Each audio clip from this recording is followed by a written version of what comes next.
Oh, how weird. Okay, well.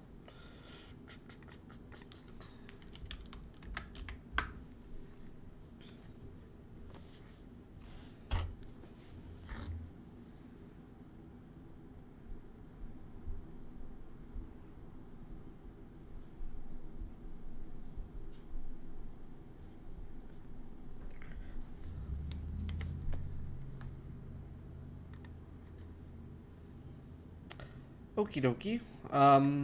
Let's start today by kind of doing another molecular orbital diagram thingy. Let's compare these two ions. We can compare basically the peroxide ion and this, I don't know, whatever that is, O22 plus random ion. And let's see which is more stable. And we can do this in terms of basically our molecular orbital diagram and then finding the bond order. So we remember perhaps that helium-2 did not exist because its bond order was 0. And then we also saw that when we looked at the bond enthalpies, we saw that substances with higher bond orders like nitrogen, N2, had a triple bond. It had a very strong bond enthalpy, meaning it's a very stable bond. So we can kind of correlate the bond order with stability of a bond. So let's go ahead and do some orbital diagrams for these guys. So oxygen, again, we're going to ignore the 1s electrons. How many electrons does oxygen have? It's got 6 valence, so that should be it. Yeah, okay. As always, I've drawn these way too close to each other. Shame on me. But let's just, you know what? We'll make this work. Alrighty, so if this is 2 plus, we should probably go ahead and remove an electron from each one. Actually, it doesn't really matter. We can just remove 2 electrons. Here, we can do that. Oh no. Alrighty. Remember, 2 plus means it's missing 2 electrons. So I'm just going to basically just remove one from each one. Okay, here we go. This, of course, 2s, 2p. This is sigma 2s, sigma star 2s. Of course, we know that's already filled, so who cares? Okay, remember p orbitals broke into 6 molecular orbitals. And if we see here, we have 6 total electrons. That'll be 6 electrons there. Okay, so remembering that we have sigma 2p, pi 2p, pi star 2p, and sigma star 2p. Alright, so if we look at the bond order of this, what's that going to be? What's the bond order of O22 plus going to be?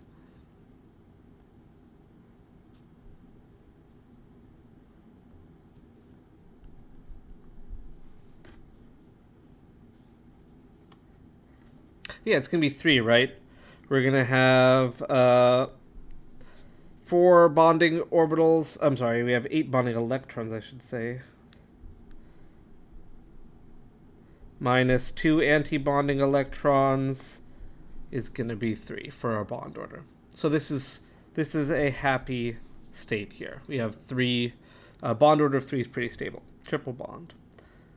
Alrighty. So let's go ahead and compare that with peroxide, O22 minus. I'm going to go ahead and forget the 2s. If that's okay with everyone, that'll be exactly the same. So this time we have an extra electron each one.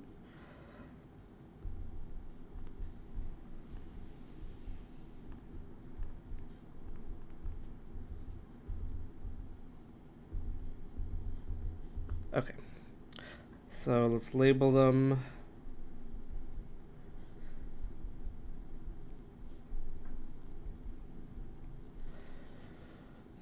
Okay, so it looks like we have 10 electrons now. Shame on me, I should be doing these one at a time.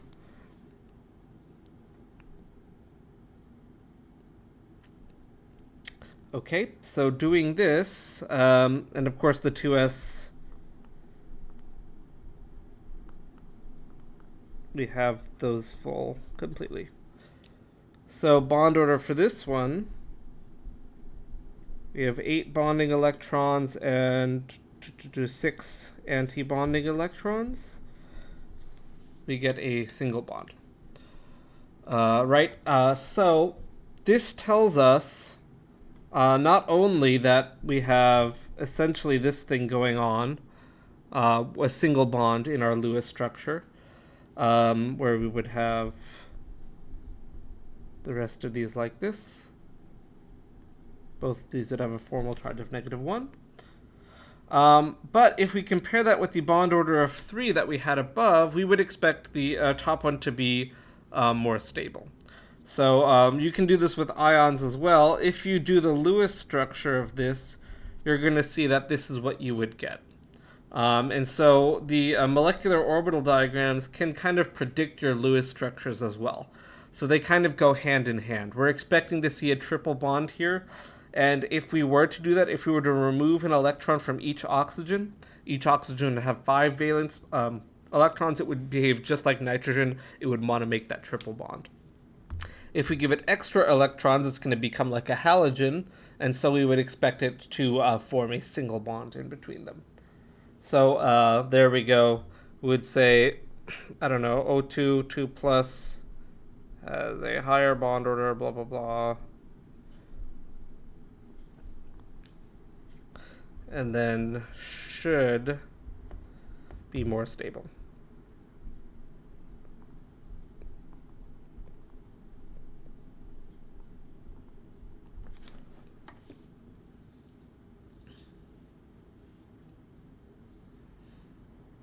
We're going to see, however, oxygen doesn't like to be positive.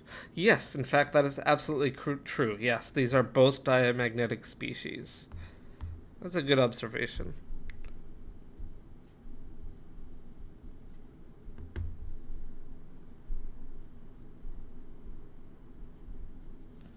Very good.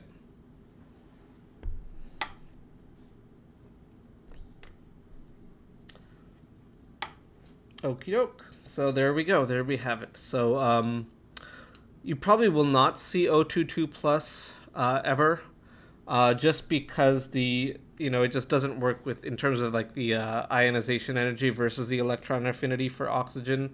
It's much more likely to take electrons than it is to give them up. However, O2, just normal oxygen, dioxygen, neutral, is way more stable than peroxide is. So that's why peroxides are, they bleach things really easily. They're pretty reactive. You don't want to be just touching, 30% hydrogen peroxide or something. You get pretty badly burned. So, yeah, not good stuff. Cool. Okay. So, how are we feeling with these molecular orbitals? Do we feel like they're kind of okay now? You have a lot of homework on them, so hopefully you'll be able to practice with those. By the way, when the heck is our exam? Let's find out. Let's see.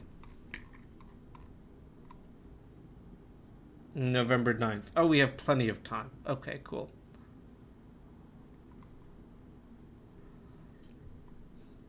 Wait, are we actually ahead of schedule? How curious. Okay, well that's nice. Okay, well we're ahead of schedule, that's great. So, with that in mind, um, if there are any like questions on these, if you want to do some more, we can do that. Otherwise, we'll move on to gas laws.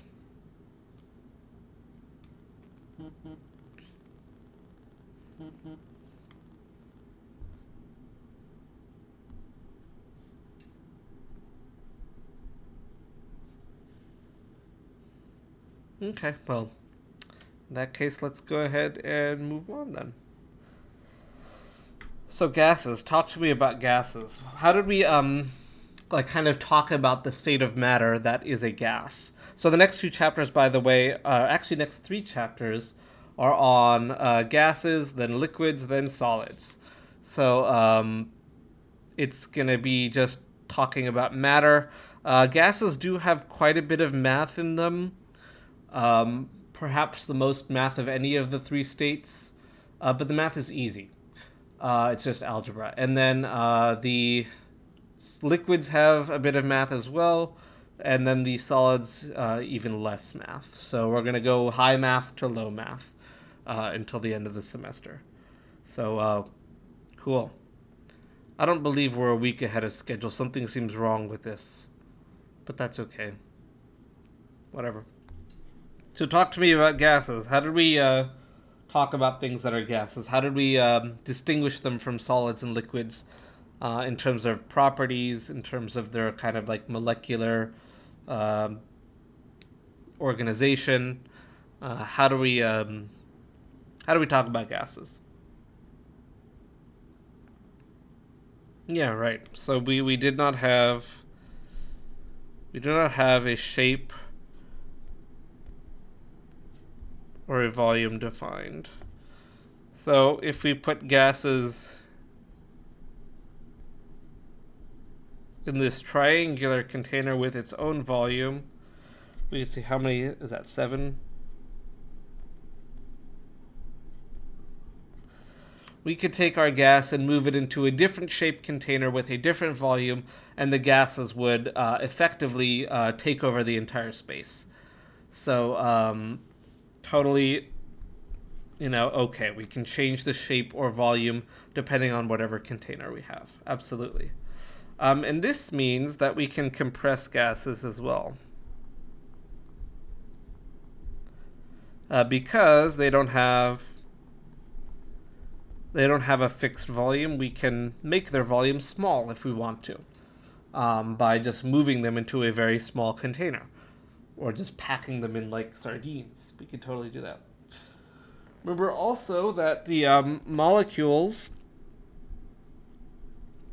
or atoms are very far apart.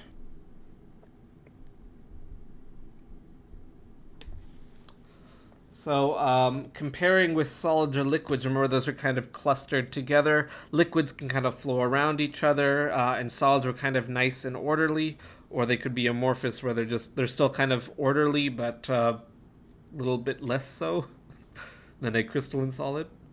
But gases, of course, are very far apart molecules or atoms, and so they are going to be pretty compressible because they're so far apart. We can move them into smaller volumes, and they're still going to be somewhat far apart. However, once we compress them to a certain extent, they'll just force themselves to go into a liquid, and we'll talk about that next chapter.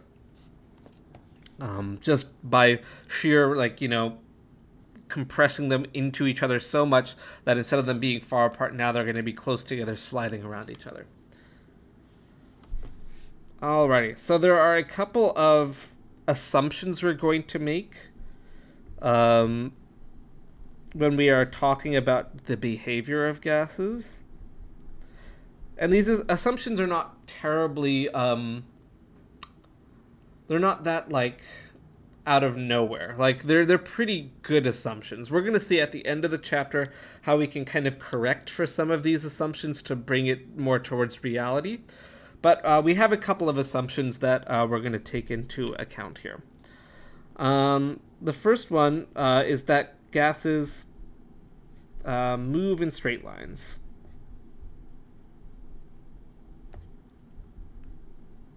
So if you remember that kind of DVD player like screen uh, way back when, it would just bounce along the walls of the container basically, and it would just do that. It would just keep moving in a straight line. It would hit something and then change directions and keep moving in straight lines. And so they can change directions after a collision.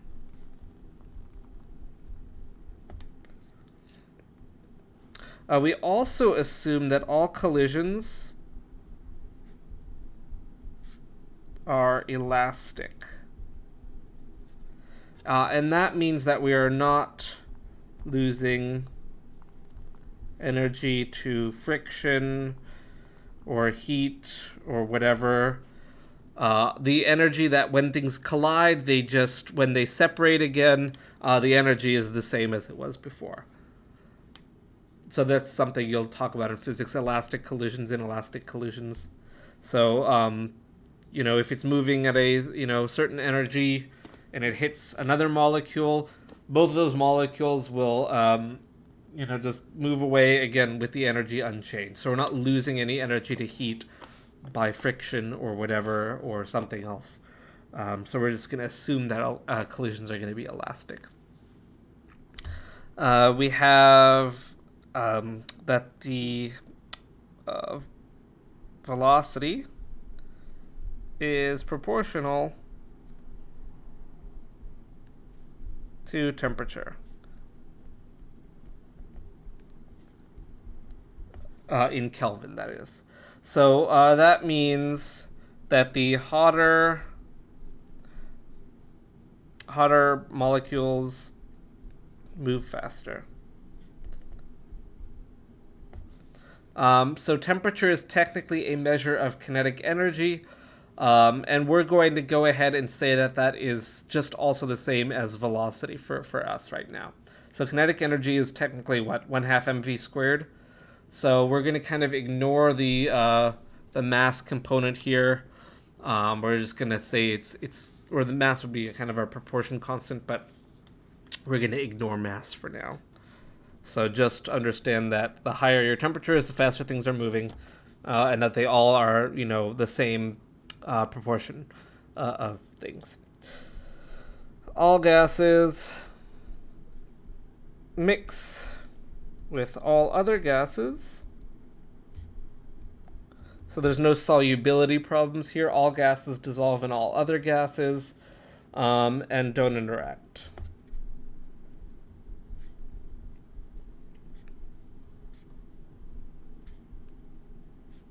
Okay, so with those assumptions there, we're basically going to kind of make this blanket statement that the identity of our gas, whatever gas it happens to be, if it's hydrogen cyanide, if it's argon, if it's water vapor, whatever the gas happens to be, we're going to say all gases are basically behaving the same.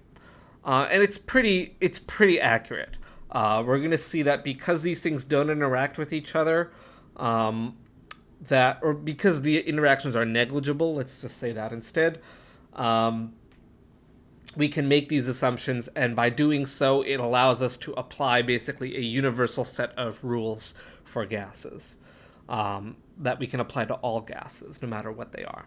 So at the end of the semester, or end of the chapter, we'll talk about how we can correct for this and see a little bit about how the identity of gas affects some of these properties we're going to talk about. But for now, they're all the same. No worries.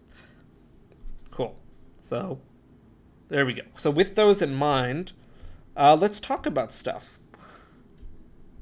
So gases are often described with 4 quantities.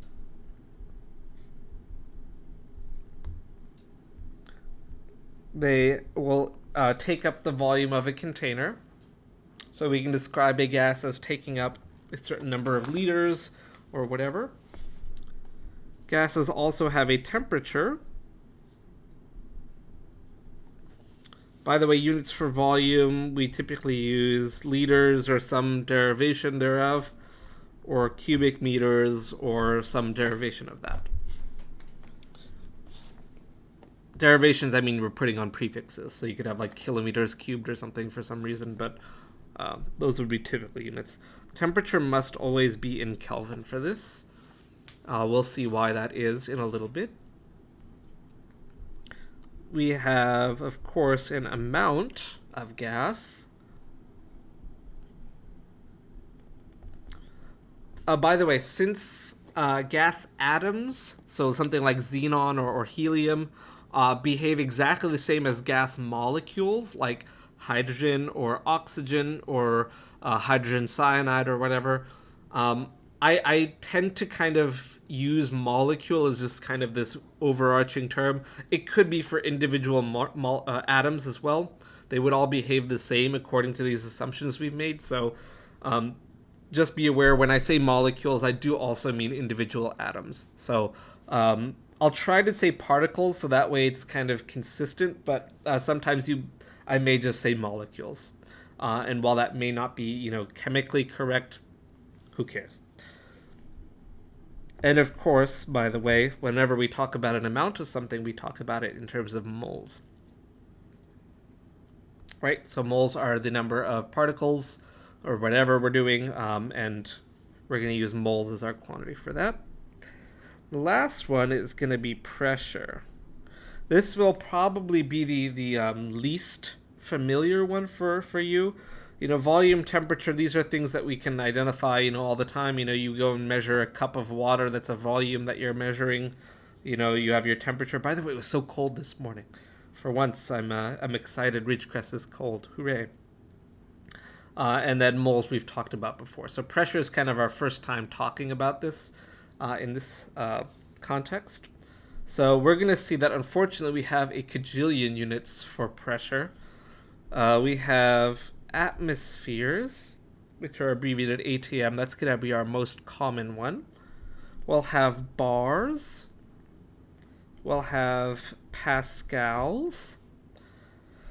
We'll have, let's see, pounds per square inch. That's our US unit that we might see. We have something called millimeters of mercury, which would be used in healthcare a lot. That's, if you get your blood pressure measured, it's in units of millimeters of mercury. Let's see, we also have torr. And we can keep on going, but these are pretty much the most common units. By the way, often you'll see kilopascals instead of regular pascals, because a pascal is really quite a small unit. So kilo is a bit more common there. What the heck is pressure? In physics, pressure is the force over an area.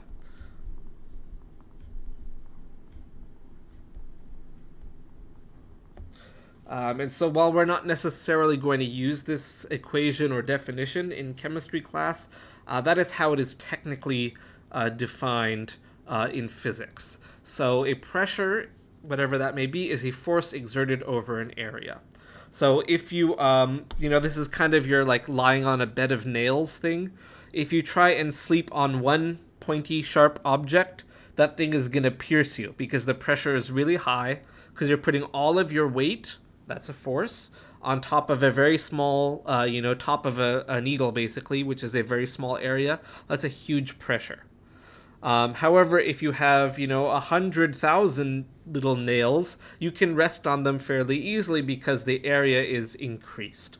So, there you go. There's your, trivia thing for the day or whatever.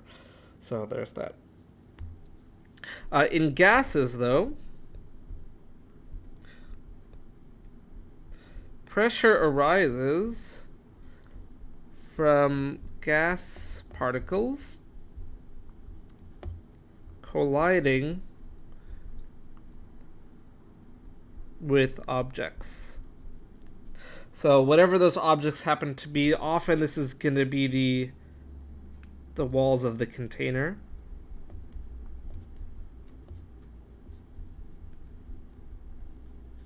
But in fact, we actually have gas molecules hitting us right now, right? We are in a gaseous atmosphere. I have right now nitrogen molecules, oxygen molecules, argon atoms, carbon dioxide molecules, water molecules, whatever. Those are all hitting me right now. They're all hitting my skin.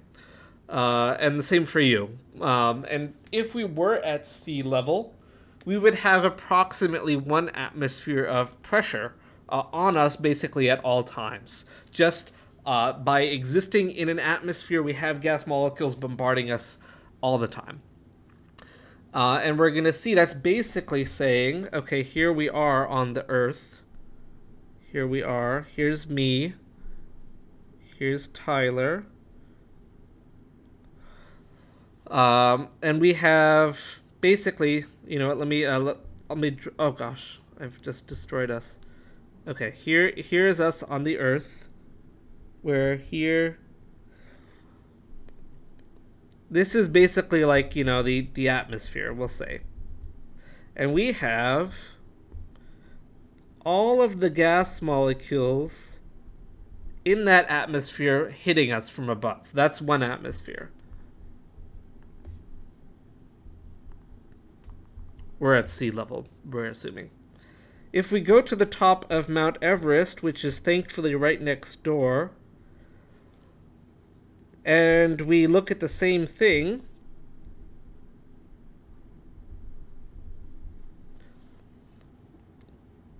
that would of course be less than 1 atmosphere. Because if you just look at all the number of particles basically that are, you know, kind of above us at a given time, at sea level, that's kind of the maximum amount of gas we could have on top of us. Technically, there are places that are below sea level, like Death Valley, just out to the east of us. But more common are places that are above sea level. And those places always have less pressure than at sea level, just because there's less atmosphere there. The distance from right here to the edge of the stratosphere is smaller than the distance that it would be at sea level. So as a result, we just don't have as much gas on top of us. We probably wouldn't even feel anything if we were, but that's why it's also harder to breathe at higher altitudes, and also why things boil at different temperatures at different altitudes. We'll talk about all of that, so don't worry. Just so we know, atmosphere is going to be the most common unit for us, even though it's kind of no longer it's no longer like the preferred unit. Since all this stuff has been done historically, though, people still cling to this unit. It's the way I was taught. It's the way, even though the unit was like formally changed in the 80s, people are still using this for teaching for whatever reason. And in like organic chemistry and stuff too, they still use atmospheres. So go figure. Just so we know, an atmosphere is equal to 1.01365 bars,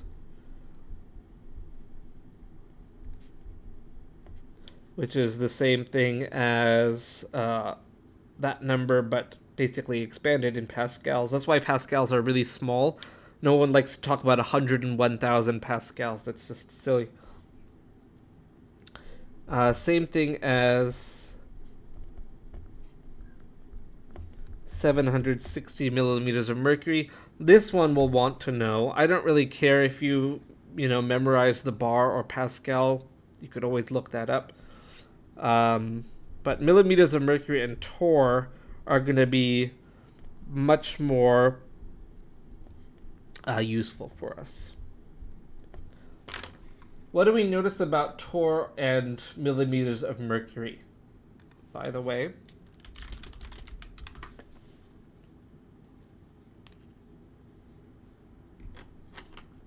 So these ones you'll want to learn. Hint to the same number. Right, exactly. So the difference is sig figs, honestly. For us, though, I don't really care. Millimeters of mercury, torr, they're exactly the same. That's what I will say for our class. However, if we wanted to be very nitpicky about it, millimeters of mercury would have a certain number of sig figs associated with it as a conversion factor. But the unit of torr is defined as being 760 exactly for 1 atmosphere. So for us, whatever, they're the same. However, if you want to be really picky about it, they're technically different in terms of significance. And this one I had to look up because I don't remember it ever. If we wanted to use US units, 1 atmosphere is about 14.5 psi. So your tire pressure is probably around 30, 35 if you have a regular car, a little higher if you have a truck or SUV. So you can think, maybe inside your tires you have 2 atmospheres of pressure. And that's what kind of gives it that super rigid structure. If it's deflated, if it's just regular pressure, it's sad and floppy. But if it's got higher pressure, it's pushing out against the atmosphere, and that's why it gives it the kind of rigid shape in structure. Cool. So I would focus these ones. You'd want to learn these ones. I mean, I can't really force you to memorize anything because it's open book, of course, but those would be the ones I would normally have you memorize. Cool. So there we have it. Cool. Okay, so we've talked about atmospheres. So do we have any questions on this kind of idea of pressure? So it's kind of created every time a molecule hits something. So if inside this water bottle here, there is gas inside, and that gas is hitting the plastic walls. Shame on me using plastic. Is hitting the walls of this container all the time. Gas molecules are just flipping around, bonk, bonk, bonk, bonk, bonk, and they are creating a pressure. However, if I were to... I don't want to give you that right away. But you guys know what would happen if I put this in the freezer, right? This just empty bottle.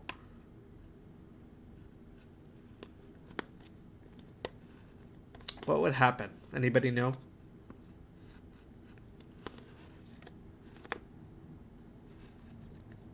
Yeah. So in fact, if you put this in there, it would actually constrict a bit because the pressure inside is what's keeping it in this shape. But if we were to reduce the pressure by reducing the temperature, that would cause it to collapse in on itself because the outside pressure is higher. But we'll talk about how we can relate all of these to each other. So I'm going to actually deviate from your book a little bit. The book describes everything in terms of volume, relating volume to the other quantities. I think it makes more sense to relate pressure to the other quantities. So I guess I'm somewhat different from other chemistry instructors in that they like you to learn all these laws and things like, Boyle's law, Charles' law, Avogadro's law. And worse, they want you to memorize what name relates to which quantities. I think it's completely pointless because we can just put them all in one equation and make it a lot easier for us. So you'll forgive me for that. But who cares? It really does not. You like to memorize random names? Well, too bad. It's kind of the same with me not wanting to memorize or having you guys memorize the names of scientists who did experiments and stuff. I don't see how that affects your chemistry knowledge at all. So learning, something is Boyle's law, which relates pressure and volume, does that help you understand the relationship if you know the name is Boyle's law? No, I don't think so. Okay, anyways.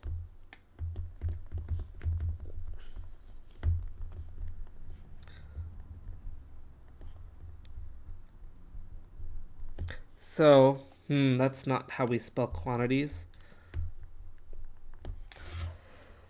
Since we just did this one, how do we relate pressure and temperature together?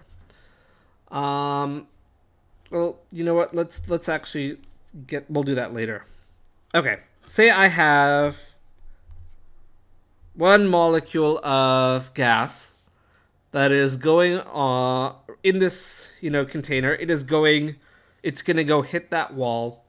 It's going to turn around, go and hit the other wall, turn around. It's playing pong with itself, basically. So that ball is just going back and forth at the same speed.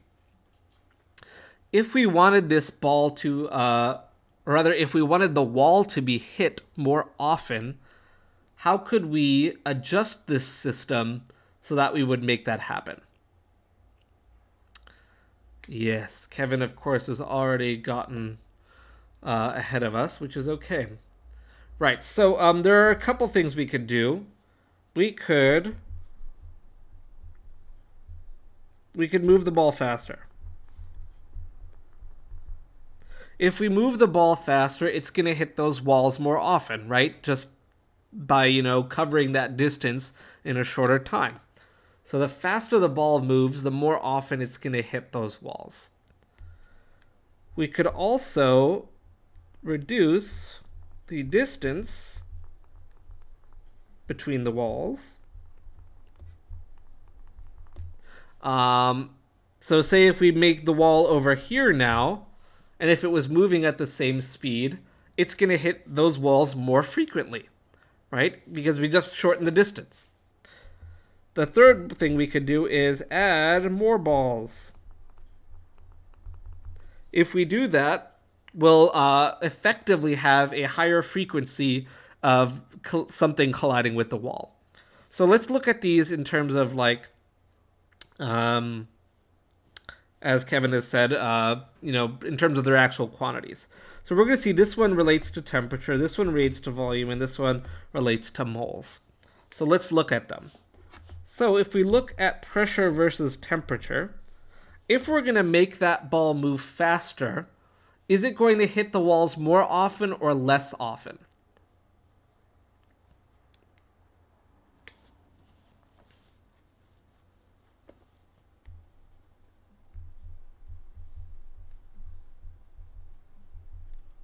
Yeah, it's going to be more, there will be more collisions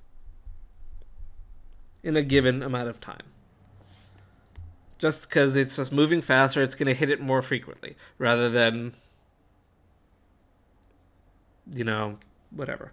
So this means that if we increase the temperature, we are going to increase the pressure.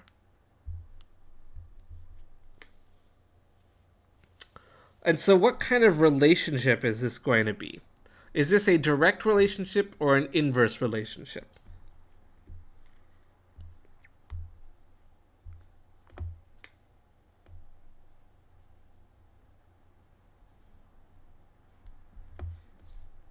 Now let's put pressure on the y or x-axis. Yeah, this is a direct relationship, right? We're going to see it kind of looks like that. We have basically a straight line. We increase the temperature, we increase the pressure. Hooray. Nice. So, mathematically, we would relate these together with a proportionality constant. So this says mathematically, let's say if we had,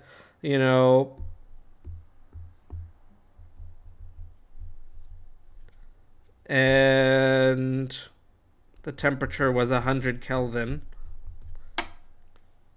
that would say our constant is basically, well, you know what, let's not even start the comparisons right now. There's a proportionality constant that will relate them. So as we can see here, because this thing must be constant, if we increase the top part, we have to increase the bottom part by the same proportion in order to make sure that it is still constant. That's what this is telling us. And just so we know, this would be the slope of the line. Though we should have y over x, but whatever. Forget it. We don't care about these graphs anyway. All right, what did we do second? Volume. Okay. So if we look at the volume now, when we if we were to decrease the distance between the walls, what did that do? So this is how frequently I'm hitting the walls. If I move it now so that my walls are closer together, we can see I'm bouncing off those walls more often again.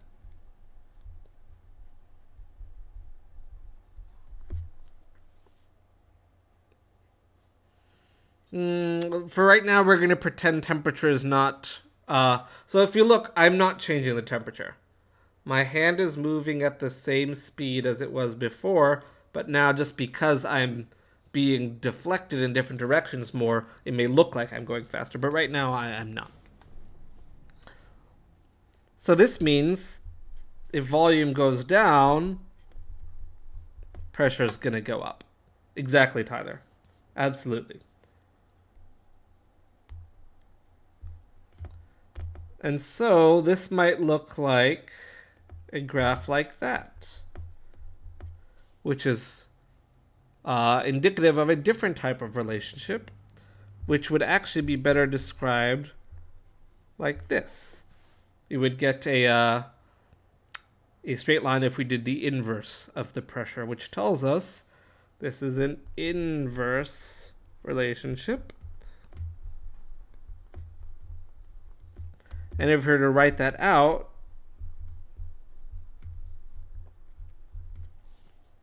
that would mean if we were to increase the pressure, we would have to decrease the volume so that we would keep our constant. If we decrease the volume, we would have to increase the pressure. If we increase the volume, we would decrease the pressure, because the product of those two has to be constant.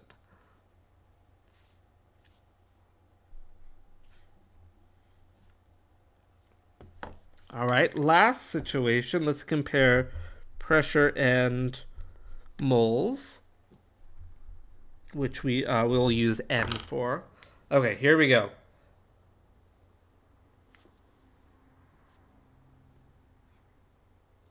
We're getting more collisions if I have more moles, right? The more stuff we have in there, the more collisions we're going to get. So 1, 2, 3, 4, 2, 4, 6, 8. So more moles will mean more pressure.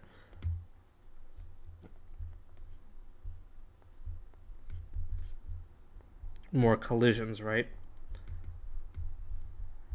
And so we're going to see that these will also be directly proportional. And so that means this is how we would mathematically represent that.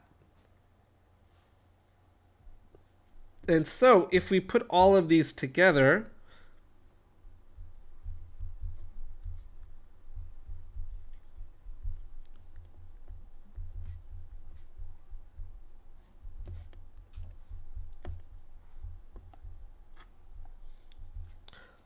we can go ahead and do that. We can actually now put all of these together. Since they're all equal to some constant, whatever that happens to be, we can actually relate all of these together.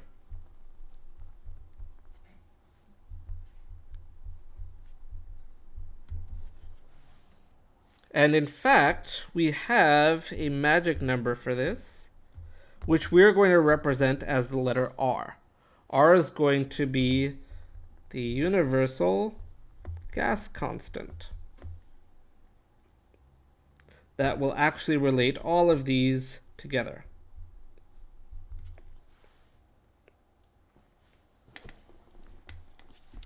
And the value of that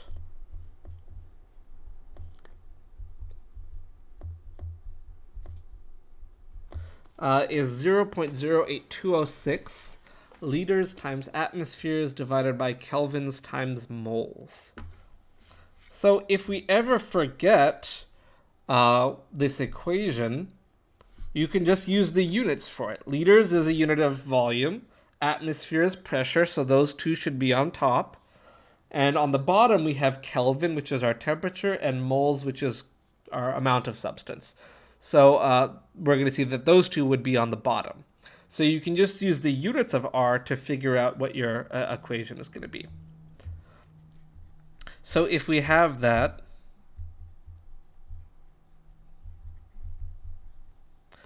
if we were to just make it so that we didn't have a fraction, we could rearrange that like this. And this is called, by the way, the ideal gas law. And so, just like any equation, we can use it to solve for things we don't know. So if we have any three quantities of gas, we will be able to relate them to the fourth quantity using this equation. So if we have a pressure, a volume, and a moles, we can figure out what the temperature is going to be of that system. If we have pressure, volume, and temperature, we can figure out what the moles is going to be, etc. So we can you can use this to figure out any one of the four given the other three. So we would use this. Oops.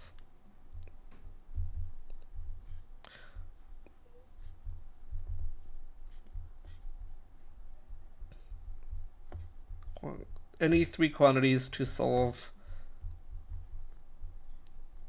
for the fourth one. So just like any other equation. And so because we'd made those assumptions earlier, this will work for any gas, no matter what it is. And so thankfully, because of that, we can have a constant that is just this number. So this number here, this universal gas constant, it works for every gas, whether it's methane, water vapor, carbon dioxide, carbon monoxide, whatever. All of this is related through this universal constant. So lucky us.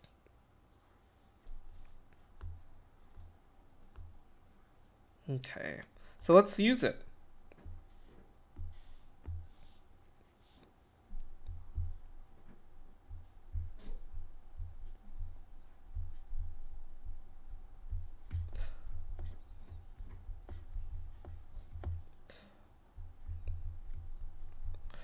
So let's say I have a 2.62 mole sample of a gas in a 5-liter container.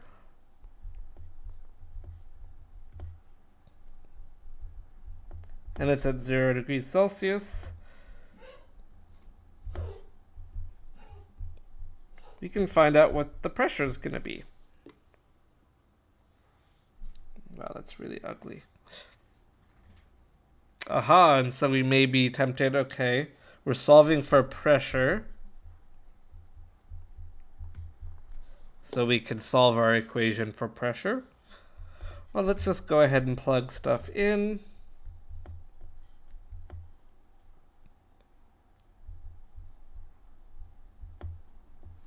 I'll be good, I'll write my units.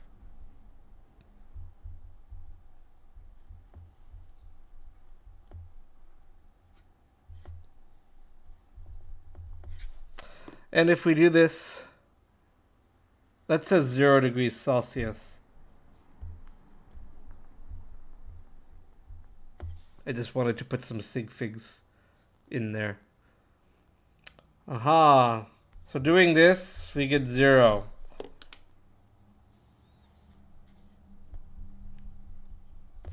Pressure is never 0. We have a problem. What's our problem here?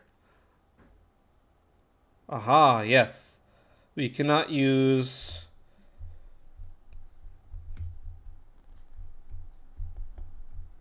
We have to use Kelvin for this.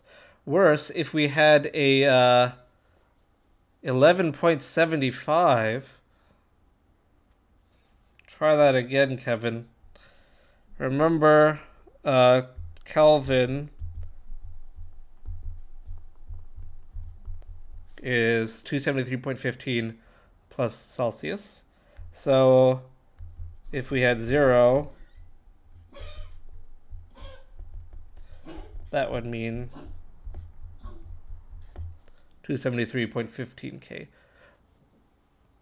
Oh, you calculated the pressure. Is that what you're saying, Kevin?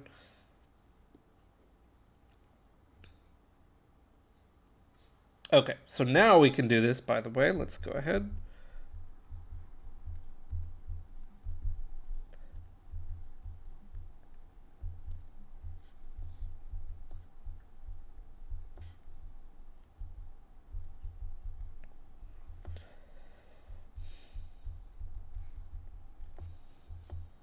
And then the volume was 5 liters. Okay, let's just double check our units.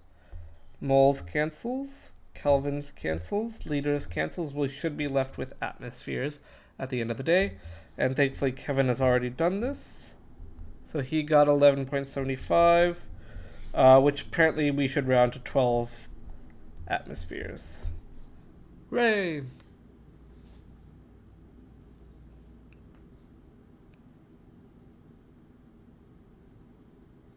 So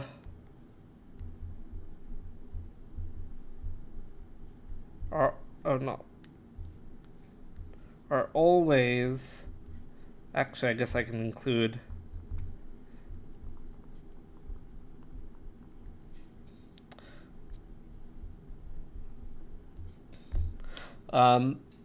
that these 4 quantities should always be positive. You can't have a negative temperature, you can't have a negative number of moles. Like, what? I have negative 3 moles of oxygen. Doesn't make any sense, right? Pressure can't be negative either. Volume cannot be negative. You can't give away space. No, you take up space, right? So all this stuff must always be positive. So as a result, we must use Kelvin. Because degrees Celsius could be negative, it could be 0, because it's a relative scale. So Kelvin is absolute. 0 is unobtainable. So, and then we certainly can't go to negative. So we use Kelvin for temperature.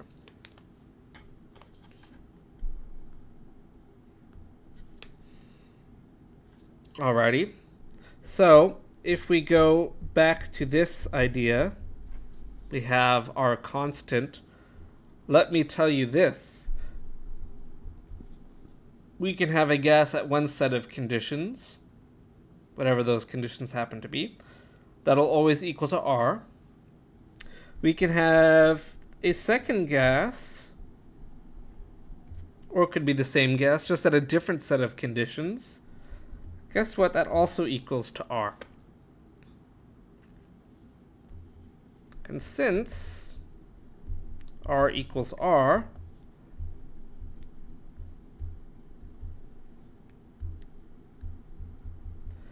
technically, we can relate quantities together. So this is just gas at conditions, the first conditions.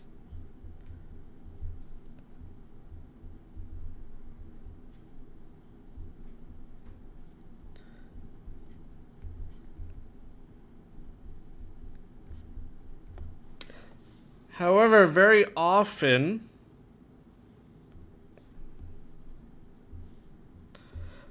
one of these is a lot harder to change than the other one. In fact, it is, dare I say, impossible without changing your system. So very often, the moles are the same when you're changing these things.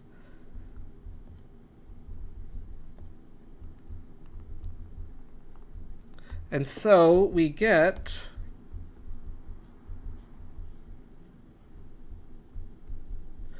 this equation now. If we omit the moles, because the only way to do that is to add more of something, which is pretty hard to do. It's very hard to measure like the moles of a gas. That's pretty tough. However, pressure, volume, temperature, those are very easy to measure, and we can change them very easily.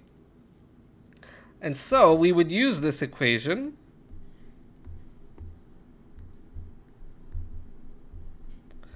when conditions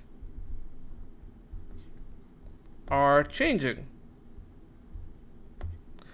As in, gas is moving to a new container. Or being compressed.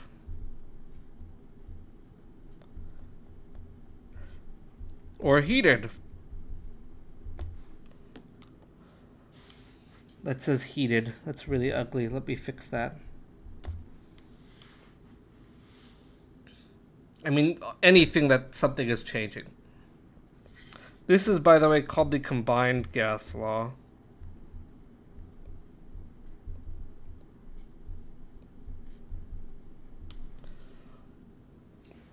Lo and behold, we are already done with half of the gases stuff already. But let's go ahead and look at when the heck we would use this.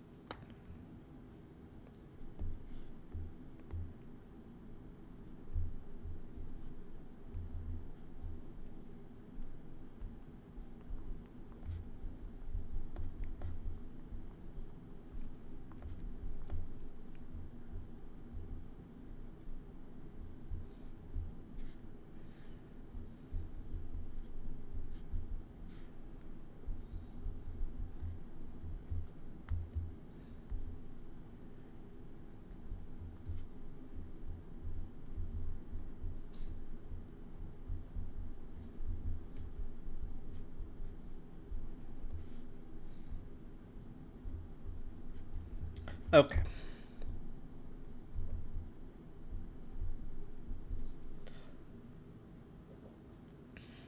So a gas in a sealed 10-liter container is heated from 25 Celsius to 100 Celsius.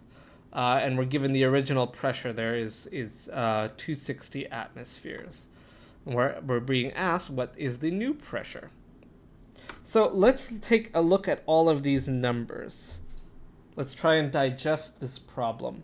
If we were to assign variables to this one, by the way, do we all see that this is a change of conditions?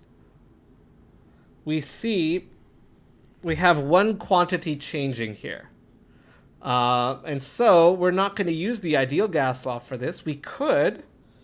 It would work. That would just be a ton more work than it would be to use this combined gas law. So we see we have a change here, right? We can see, okay, this was our first temperature. This is our second temperature. So let's try and figure out what other conditions we have. What does the 10 liters mean?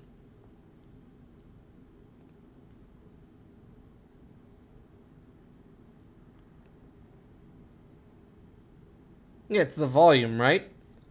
Is that volume 1 or volume 2?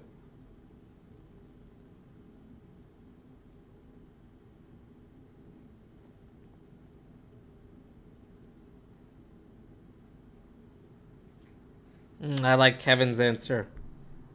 It's both of them. Yeah, for sure. It's a sealed container, so and of course the volume of the container is not going to change because the container would be solid. So that one's okay. We're given a pressure here, and we're trying to find out the second pressure. So if we take a look at our equation,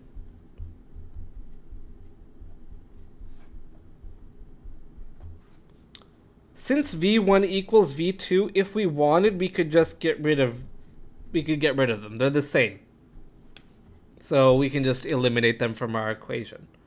Or if you really want, you could plug in 10 on both sides. Go right ahead, do that. There's another thing that we have to deal with here as well. Just like before, we cannot use. You know what? Let's make this even better for us. Or you know what? We'll make it negative 25 degrees Celsius. So if we plugged in these numbers directly as is, we would get a negative pressure as our answer. Not possible. So we need to convert these to Kelvin just like we did before.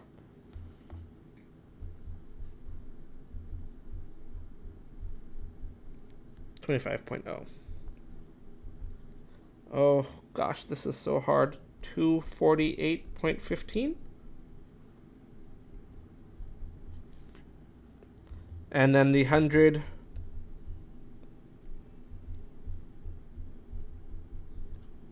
$373.15. Sorry, I'm being messy today. Okay, so if we like, we can go ahead and solve this equation.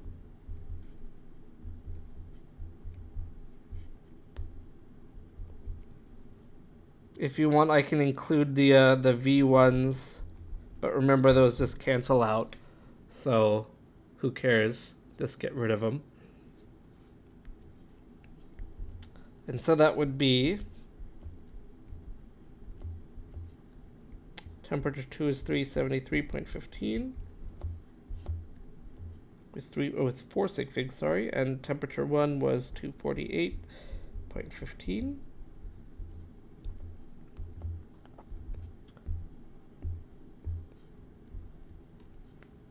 Kelvins cancel out. Thank you, Kevin. And Kevin has also noticed that we're going to get units of atmospheres here. However, one thing to note, this will be just the last thing for today.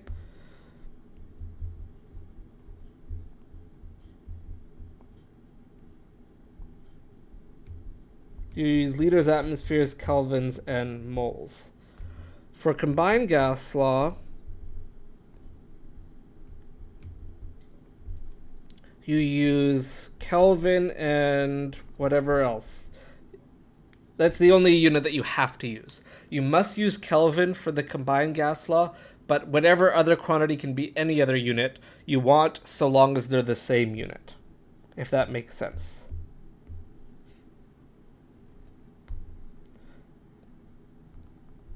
Can use any volume or pressure unit you want, as long as they are the same.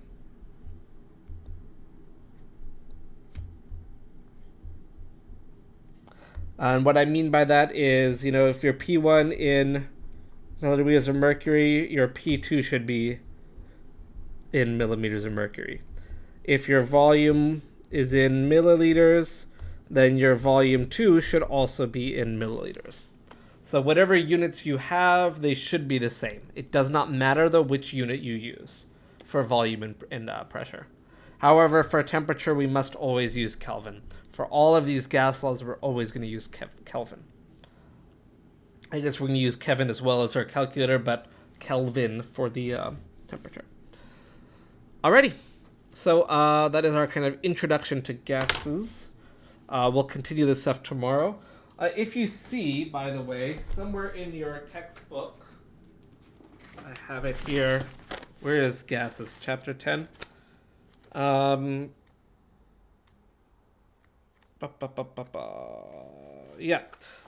You're going to see that like the first 4 sections are like relating volume to whatever, and it's totally not important to like go through those individually.